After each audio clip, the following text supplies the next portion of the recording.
It was an ordinary morning on the busy streets of Atlanta, where the hum of city life painted a picture of routine chaos.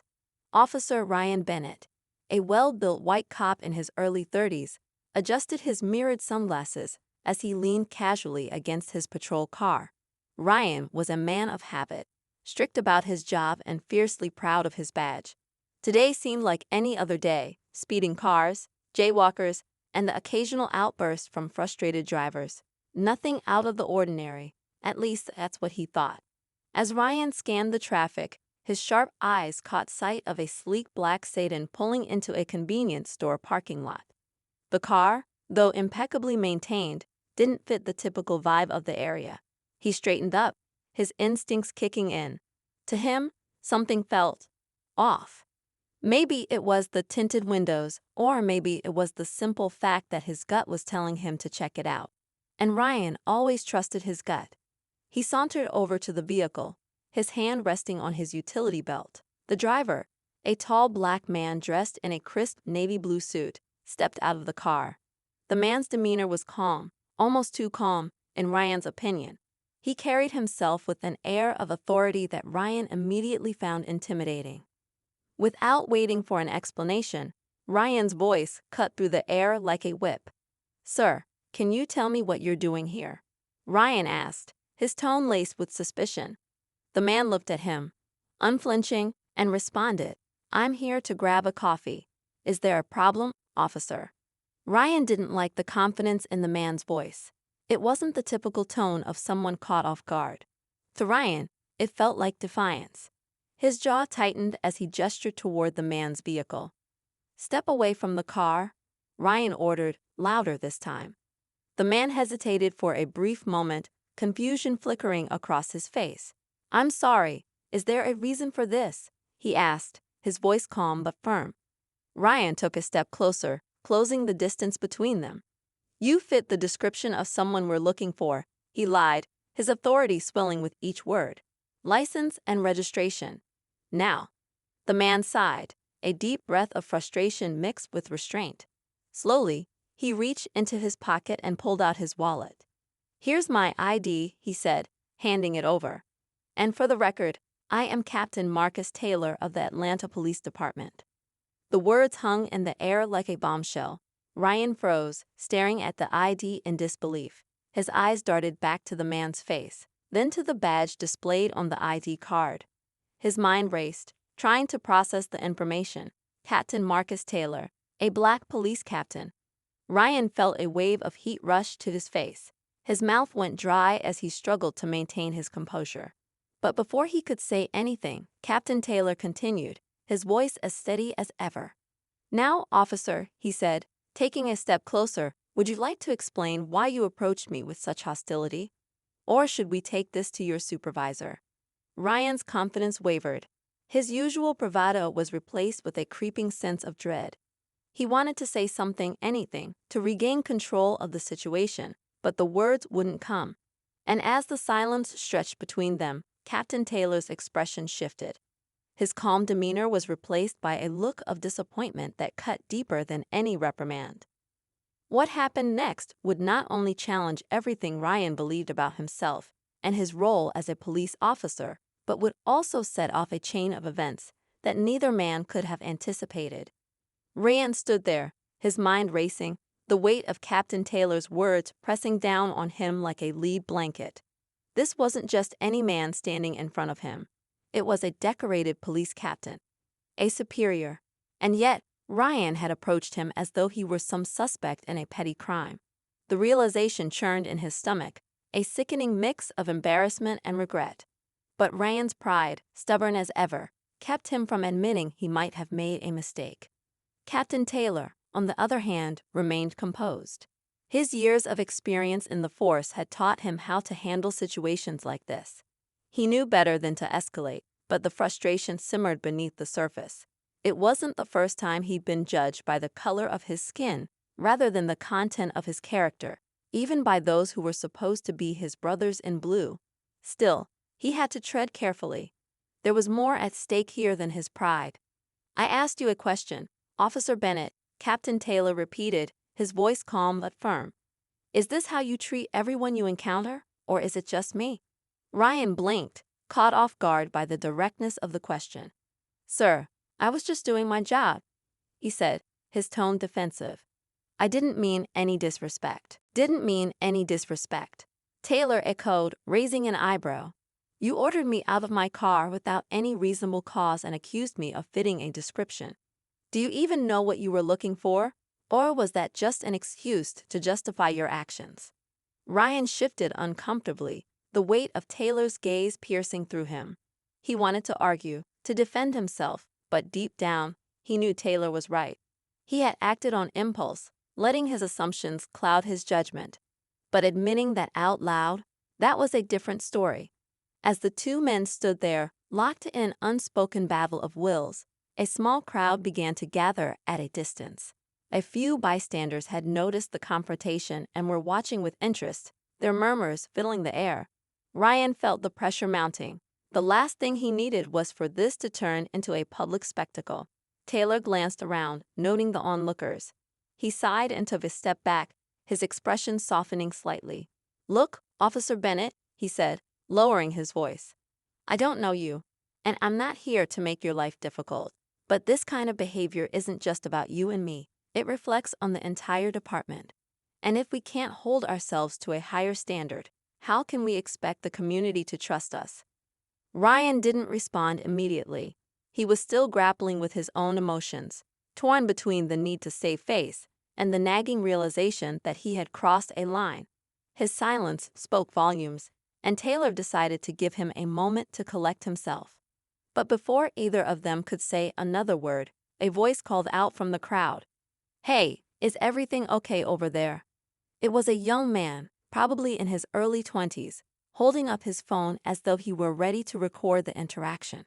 His tone wasn't accusatory, but it carried an undertone of concern. Ryan stiffened, his jaw tightening.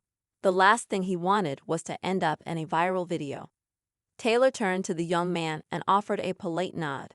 Everything's fine, he said calmly. Just a misunderstanding. The man hesitated, his eyes darting between Taylor and Ryan. You sure? He asked. Because it didn't look fine a minute ago. Taylor smiled, though it didn't quite reach his eyes. I appreciate your concern, but I've got it handled. Thank you. Satisfied, or perhaps just unwilling to press further, the young man gave a small nod and walked away, his phone still in hand. The rest of the crowd began to disperse as well, though a few people lingered, watching from a distance. Ryan exhaled slowly, relieved that the situation hadn't escalated further. But the tension between him and Taylor remained thick and unyielding. Let's step aside and talk, Taylor said, gesturing toward a quieter corner of the parking lot. It wasn't a request, but it wasn't quite an order either. Ryan hesitated for a moment before following, his shoulders stiff with unease. Once they were out of earshot, Taylor folded his arms and looked Ryan square in the eye. I want to understand something, he began. Why did you approach me the way you did? Was it the car? The way I was dressed? Or was it something else entirely? Ryan swallowed hard, his throat dry. He knew there was no easy answer to that question, no explanation that would make his actions seem justified. But Taylor wasn't letting him off the hook. Take your time, Taylor said, his tone almost challenging. But be honest. Ryan's eyes darted to the ground. He could feel the weight of Taylor's expectations pressing down on him, demanding accountability. Finally, he took a deep breath and spoke. I don't know, he admitted, his voice barely above a whisper. I saw the car, and I thought. I don't know what I thought. I just reacted. Taylor studied him for a moment, his expression unreadable. That's the problem, he said. You reacted without thinking. And in our line of work, that can get people hurt or worse. Ryan flinched at the words, but he didn't argue. He knew Taylor was right, and yet, a part of him couldn't shake the defensiveness that lingered just beneath the surface. It's not like I meant to. Ryan began, but Taylor cut him off. Intent doesn't matter when the consequences are the same, he said sharply. Do you know how many times I've been stopped by someone like you? How many times I've had to prove I belong in the very system I've dedicated my life to serving? Ryan looked up, startled by the raw emotion in Taylor's voice. This wasn't just about their interaction. It was about something much bigger, something Ryan was only beginning to understand. The silence stretched between them, heavy with unspoken truths. For the first time, Ryan felt a flicker of shame, not just for how he had treated Taylor, but for the larger implications of his actions. He had always thought of himself as a good cop, someone who followed the rules and upheld the law. But now he couldn't help but wonder if he had been blind to his own biases all along. Taylor, sensing the shift in Ryan's demeanor, decided to press on. "You have a choice, Officer Bennett," he said. "You can keep making excuses, or you can learn from this and do better. But that starts with acknowledging your mistakes." Ryan nodded slowly, the weight of Taylor's words sinking in. He didn't know what the next steps would look like, but one thing was clear: this wasn't a lesson he would soon forget. And as the two men stood there, their lives unexpectedly intertwined, the wheels of change began to turn. Neither of them could predict what the future held. But one thing was certain: this moment would shape them both in ways they never imagined. The sun dipped lower in the sky, casting long shadows across the parking lot. Captain Taylor leaned against his car, his arms crossed, watching Officer Bennett wrestle with his thoughts. For a brief moment, neither man spoke, the silence broken only by the distant hum of traffic and the occasional chirp of a bird. Taylor had seen this kind of internal struggle before, young officers grappling with the realization that the world wasn't as black and white as they once believed. Ryan finally broke the silence, his voice hesitant but steady. "You're right. I messed up. I didn't think, and I let my assumptions get the better of me." He glanced at Taylor, his expression a mix of regret and resolve. "But I want to do better. I just don't know where to start." Taylor studied him, his sharp eyes searching for sincerity. After a moment, he nodded. "Acknowledging the problem is a good first step," he said. "But it's not enough. You have to put in the work to unlearn the biases you've picked up along the way. It's not easy, and it's not comfortable, but it's necessary." Ryan frowned, his brow furrowing. "How do I even begin to unlearn something I didn't realize I had?" Taylor's lips curved into a small, wry smile. "By listening, by questioning your assumptions, and most importantly, by stepping out of your bubble and seeing the world from someone else's perspective." Ryan was about to respond when a car horn blared nearby, snapping both men out of their conversation. A rusted sit-in pulled into the lot, its engine sputtering. The driver, an older black man in a faded baseball cap, stepped out and shuffled toward the convenience store, his gaze lingering on Ryan and Taylor for a moment before he disappeared inside. Taylor let out a quiet sigh. "That man," he said, nodding toward the store, "he's probably dealt with more prejudice in his lifetime than you or I can imagine. And yet, he keeps going. That's resilience. But resilience shouldn't be a requirement just to exist in this world." Ryan followed Taylor's gaze, his thoughts swirling. He hadn't given much thought to the subtle ways bias could shape someone's life. Not just the big, overt acts of discrimination, but the small, everyday indignities that added up over time. He was beginning to see the cracks in the system he once viewed as unshakable. Their conversation was interrupted by the crackle of Ryan's radio. A dispatcher's voice came through, calling for assistance at a nearby intersection. Ryan glanced at Taylor, uncertain. "Go," Taylor said, waving him off. "We'll finish this conversation another time." Ryan hesitated, then nodded. "Thank you, Captain," he said earnestly before hurrying to his patrol car. As he drove off, Taylor watched him go, his expression thoughtful. He hoped their encounter had planted a seed, but only time would tell if it would grow. Later that evening, Taylor sat in his modest home, nursing a cup of coffee as he replayed the day's events in his mind. The encounter with Officer Bennett had left him with a familiar ache, a mix of frustration and hope. He thought about the countless young officers he'd mentored over the years, some eager to learn, others resistant to change. Ryan had potential, but he would need guidance. And Taylor wasn't sure if he had the energy to be that guide again. Meanwhile, Ryan parked his patrol car outside a small diner, his appetite overshadowed by a gnawing sense of unease. He couldn't shake the feeling that today had been a wake-up call, one he desperately needed but hadn't been prepared for. As he sat there, his mind wandered to his late father, a retired officer who had always preached about integrity and fairness. Ryan wondered what his father would think of him now. Inside the diner, Ryan ordered a coffee and sat near the window, staring out at the neon signs flickering in the night. He pulled out his phone and began searching for articles and videos about implicit bias in policing. It was a small step, but it felt like a start. As he scrolled, he stumbled upon a video of Captain Taylor delivering a keynote speech at a community event years ago. Taylor's words were powerful, his passion for bridging the gap between law enforcement and the community evident in every sentence. Ryan watched the video in silence, his respect for Taylor growing with each passing minute. He realized he had a lot to learn, not just about policing, but about himself. Back in his own neighborhood, Taylor received a knock at his door.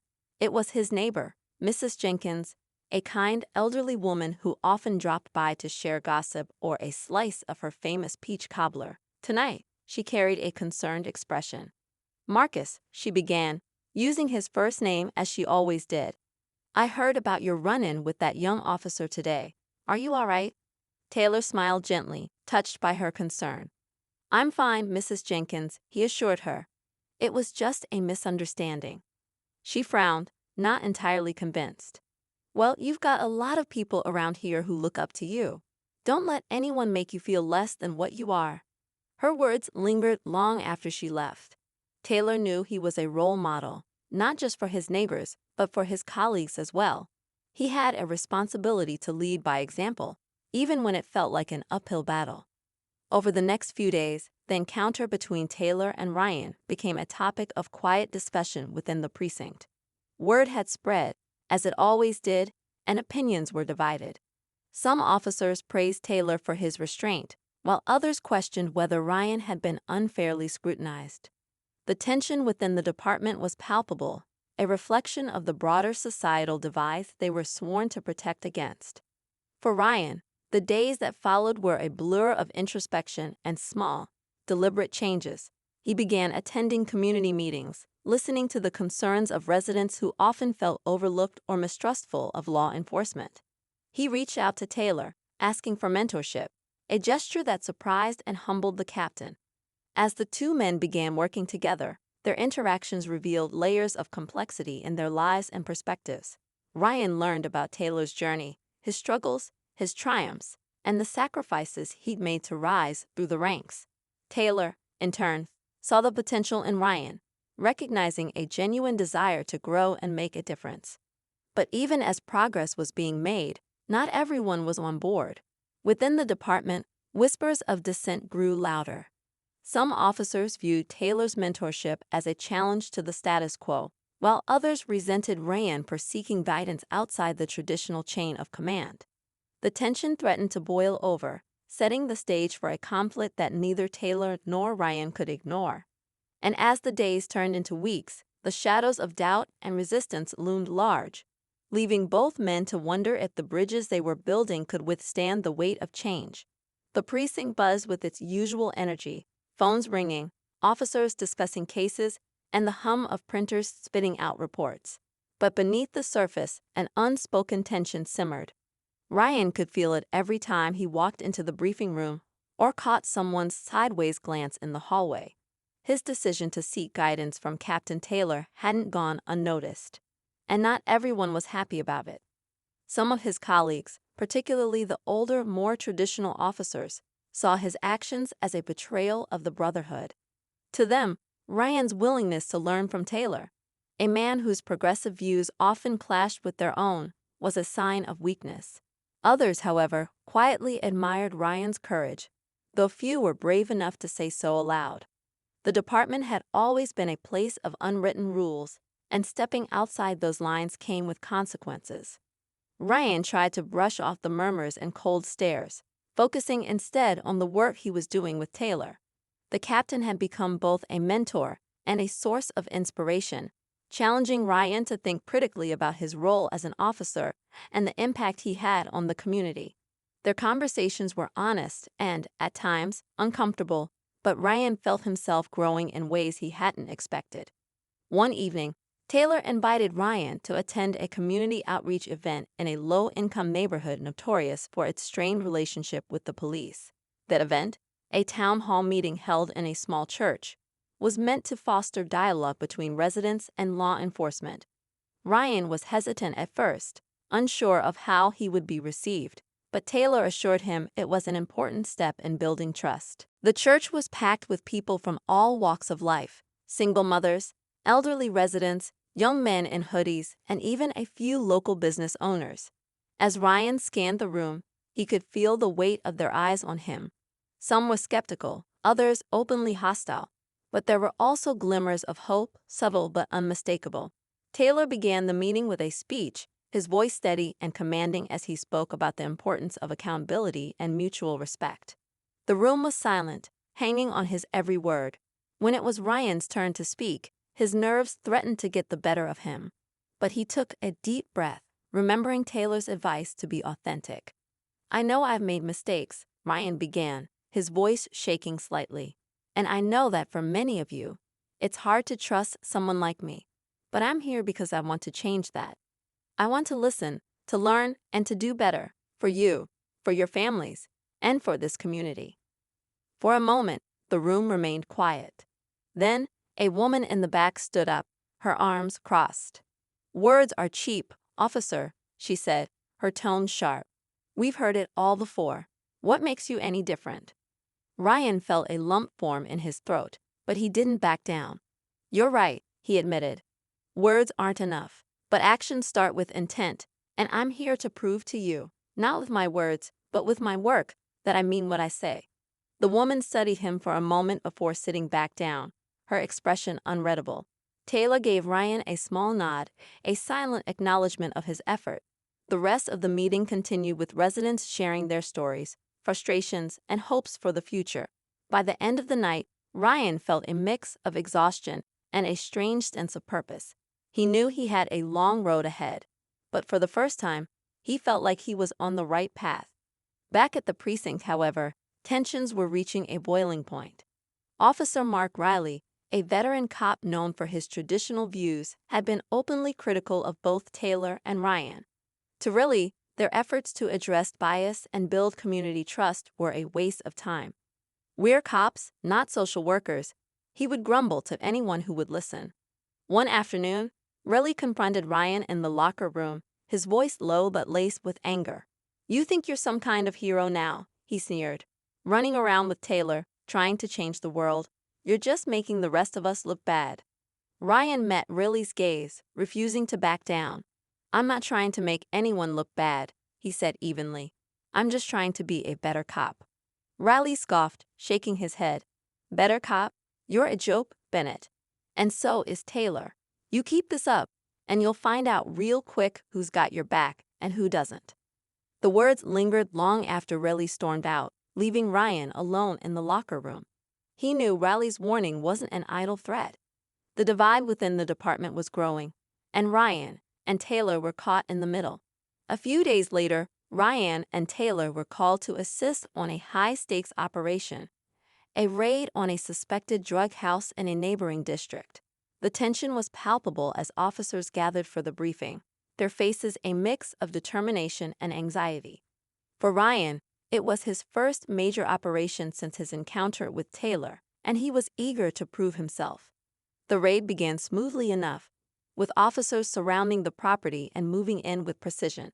But as they breached the door, chaos erupted. Shots were fired, and the team scattered, each officer focused on neutralizing the threat. In the chaos, Ryan found himself separated from the others, his heart pounding as he searched for cover. Suddenly, he heard a voice shouting from a back room. It was Taylor, calling for backup. Without thinking, Ryan ran toward the sound, his instincts kicking in. As he rounded the corner, he saw Taylor pinned down behind an overturned table, exchanging fire with a suspect. Ryan didn't hesitate. He fired a warning shot into the air, distracting the suspect long enough for Taylor to take control. The room fell silent, the suspect subdued, and the tension finally broke. Taylor looked at Ryan, his expression a mix of relief and gratitude. "Good work, Bennett," he said, his voice steady despite the adrenaline coursing through his veins. But as they regrouped outside, the reality of what had just happened began to sink in. The raid had been more dangerous than anyone had anticipated, and not everyone on the team had been on the same page. Whispers of miscommunication and possible sabotage began to circulate, and all eyes turned toward Ryan and Taylor. The night ended with more questions than answers, and the atmosphere within the precinct grew darker. It was clear that the battle lines had been drawn, and the conflict was far from over. Both men knew they were standing on the precipice of something much bigger than themselves, and the choices they made in the days to come would determine not just their futures, but the future of the department as a whole. The precinct was quiet the morning after the raid, but it was the kind of quiet that carried an edge. Officers moved through the halls with a strange energy, their conversations hushed, their gazes darting toward Ryan and Taylor before quickly looking away. The whispers of miscommunication during the operation had grown louder overnight, spreading like wildfire through the department. For Ryan, the weight of those whispers felt suffocating. Taylor, however, seemed unshaken. He entered the precinct with his usual calm demeanor, acknowledging those who greeted him and ignoring those who didn't. Ryan admired his composure, though he couldn't help but wonder if Taylor was as unaffected as he appeared. As they crossed paths near the briefing room, Taylor gave Ryan a small nod, a silent gesture of reassurance that felt like a lifeline. It wasn't long before the captain was called into a meeting with the higher-ups to discuss the raid. Ryan wasn't privy to the details, but the tension in the air told him everything he needed to know. The department was looking for someone to blame, and Taylor's name was likely at the top of the list. After all, he had been vocal about changing the way operations were handled, advocating for more strategic planning and community input. To some, that made him an easy target. As Ryan sat at his desk, trying to focus on his paperwork, an officer approached him with a folded piece of paper. "Found this in the locker room," the officer said before walking away. Ryan unfolded the paper, his stomach tightening as he read the anonymous message scrawled across it. Asterisk, stay out of it if you know what's good for you. Asterisk. Ryan's pulse quickened. It wasn't the first time he faced hostility from his colleagues since aligning himself with Taylor, but this felt different. It was more direct, more personal. He crumpled the note and stuffed it into his pocket, unsure of what to do next. Reporting it would likely escalate the situation, but ignoring it felt equally risky. Later that day, Taylor emerged from the meeting looking more tired than Ryan had ever seen him. They met in Taylor's office, the door closed behind them. "They're trying to pin the raid's failures on me," Taylor said bluntly, his voice low but steady, claiming I deviated from protocol. Ryan frowned. "That's not true. I was there. You followed the plan." Taylor gave a weary smile. "I know that, and so do they. But someone needs to take the fall, and I'm the easiest choice. My methods don't sit well with certain people in the department." Ryan felt a surge of anger. "This isn't right. You're the one trying to fix things, to make the department better. How can they not see that?" Taylor leaned back in his chair, his expression thoughtful. "Change doesn't come easy, Ryan. It makes people uncomfortable, and when people are uncomfortable, they push back. The question is, how far are we willing to go to stand our ground?" Before Ryan could respond, the door to Taylor's office swung open. Officer Riley stood in the doorway, his face a mask of barely contained anger. "You two think you're untouchable, don't you?" he spat. "But this little crusade of yours is tearing this department apart."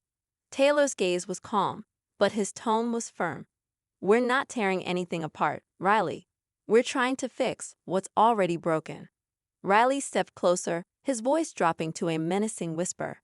"You're painting targets on all our backs, and when things go south, don't expect anyone to have yours." The tension in the room was palpable, and for a moment, it felt like the three of them were teetering on the edge of something irreversible. Finally, Riley stormed out, slamming the door behind him. Ryan let out a breath he hadn't realized he was holding. "This is getting out of control," he said, his voice shaky. "What if he's right? What if we're putting ourselves in danger?" Taylor met Ryan's gaze, his expression unreadable.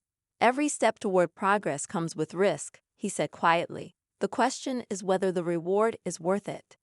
That night, as Ryan drove home, his mind raced with thoughts of the raid, the anonymous note, and Riley's warning. He was so lost in his thoughts that he almost didn't notice the car following him until it was too late. The headlights appeared in his rearview mirror, bright and unrelenting, and his stomach dropped.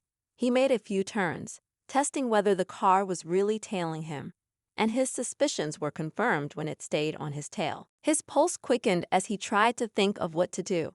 He reached for his radio but stopped himself. Reporting the situation would draw more attention, and he wasn't sure he was ready for that. Instead, he drove toward a well-lit gas station, hoping the presence of witnesses would deter whoever was following him. The car didn't follow him into the station but lingered at the edge of the parking lot, its engine idling.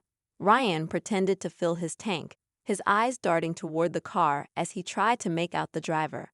After what felt like an eternity, the car finally sped off, leaving Ryan standing there with a sense of unease that refused to go away. When he got home, he locked all his doors and sat in the dark, his mind racing. The message was clear. Someone wanted him to back off. But who? And why now? As he replayed the events of the past few weeks, a chilling thought occurred to him. What if the raid hadn't gone wrong by accident? What if someone had sabotaged it to discredit Taylor? The possibility was almost too much to bear, but it explained the strange dynamics within the department. If someone was willing to put lives at risk to maintain the status quo, what else were they capable of? And more importantly, what would Ryan and Taylor do about it? The stakes had never been higher, and the path forward was anything but clear. The morning after the unsettling incident at the gas station, Ryan arrived at the precinct with a newfound determination. Whatever was going on within the department, he knew he couldn't stay silent. Taylor had taught him the value of standing up for what was right, even when it wasn't easy. Still, as he walked through the building, he couldn't shake the feeling that every pair of eyes was watching him, judging him, waiting for him to falter. Taylor was already in his office, reviewing files from the raid, when Ryan knocked on the door and stepped inside. "We need to talk," Ryan said, closing the door behind him. He hesitated for a moment before recounting the events of the previous night, the car that had followed him, the anonymous note, and the growing sense that something much bigger was at play. Taylor listened intently, his face growing more serious with each detail. "This isn't just about us," Taylor said after a long pause. "If someone is sabotaging operations and threatening officers, it's a danger to everyone in this department and the community we serve. We need proof." Ryan nodded, but the question remained. How could they uncover the truth without putting themselves in even greater danger? Taylor leaned forward, his voice low. "I've been keeping records of every questionable incident, every inconsistency in the reports. It's not enough to confront anyone yet, but it's a start. If we can connect the dots, we might be able to expose whoever's behind this." As they worked together, piecing together fragments of evidence, a clearer picture began to emerge. The failed raid wasn't an isolated incident. There were discrepancies in other operations, delayed backup, missing equipment, conflicting orders. The pattern pointed to someone with access to critical information, someone who was intentionally undermining the department's efforts. Their investigation led them to a surprising discovery: financial irregularities linked to Officer Riley. It seemed he had been receiving payments from an outside source, payments that coincided with the timing of the sabotage operations. The implications were staggering. Could Riley be working with criminal organizations to disrupt police activities and maintain chaos in certain areas? Before they could delve deeper, the tension within the precinct boiled over. An emergency meeting was called, with high-ranking officials demanding answers about the raid and Taylor's leadership. The room was packed with officers, the atmosphere charged with anticipation. Taylor stood at the front, his presence commanding but calm. "I know there are doubts about my methods," Taylor began, his voice steady. "But I also know that our duty is to serve and protect, not just enforce. The failures of the recent raid aren't the result of poor planning. They are the result of sabotage." A murmur swept through the room, and Riley, seated near the back, stood abruptly. "You've got some nerve," he said, his voice dripping with disdain. "Blaming your failures on conspiracy theories. Maybe you're just not cut out for this job." Taylor met his gaze, unflinching. And maybe you've got something to hide, Riley. The room fell silent. Riley's face twisted in anger, but before he could respond, Ryan stepped forward. "We have evidence," he said, his voice carrying across the room. "Irregularities in your financial records, connections to external parties. It's all here." He held up a folder, his hands trembling slightly but his resolve unshaken. Riley's expression shifted from anger to something closer to panic. "This is ridiculous," he spat. "You're just trying to cover your own failures." Taylor stepped in.